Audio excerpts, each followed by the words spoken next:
While 2018 began with growth synchronised across the globe, the year concluded with marked differences between regions and countries. The US economy was the standout performer, with strong growth and the unemployment rate falling to a near 50-year low. The US Federal Reserve responded to these buoyant conditions by raising interest rates 4 times during the year. Economic conditions in Europe softened as 2018 progressed. Germany's export-oriented economy contracted by 0.2% in the third quarter, the first negative quarter in over 3 years. As for Brexit, there is diminishing hope an orderly Brexit arrangement will be in place when the 29 March exit date is reached. Brexit has already adversely impacted the UK economy as businesses and consumers anticipate a painful divorce from Europe. In Asia, Japan's economy slowed and continues to lag the growth of other economies. In China, economic growth moderated over the year, despite Chinese authorities implementing some targeted fiscal and monetary initiatives to support growth and lessen the impact of US tariffs. Our economy improved further in 2018, particularly in the first half of the year.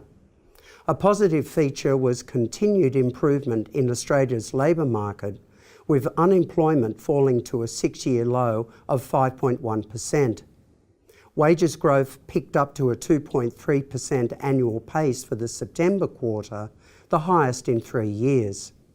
However, retail sales growth remained subdued, with many indebted households saving less to maintain consumption.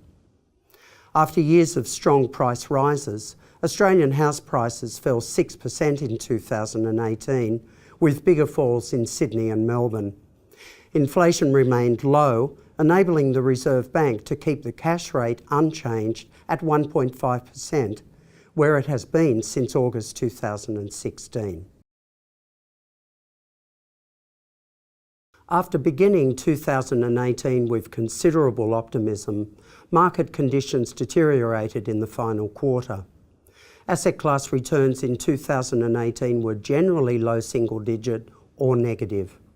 Global shares on an Australian dollar hedged basis returned -7.4% for the year.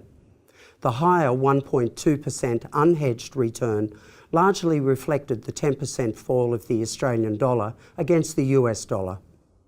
Australia's market outperformed global despite returning just -2.8%. Individual share market returns in local currency terms were generally negative. For instance, the US S&P 500 index returned -4.9%, Japan's Nikkei index was down by 10.3%, and Germany's share market fell 18.3%. Bond markets delivered low single-digit returns, with Australian bonds outperforming global as Australian yields remained stable. And while investors may be disappointed with the returns they see from 2018, it's important to remember that longer-term returns remain pleasing. For much of the year, investors downplayed risks such as rising interest rates, quantitative tightening in the US and withdrawal of monetary stimulation in Europe, escalating trade tensions, and high valuations in markets. However, this complacent attitude ended abruptly in the final quarter.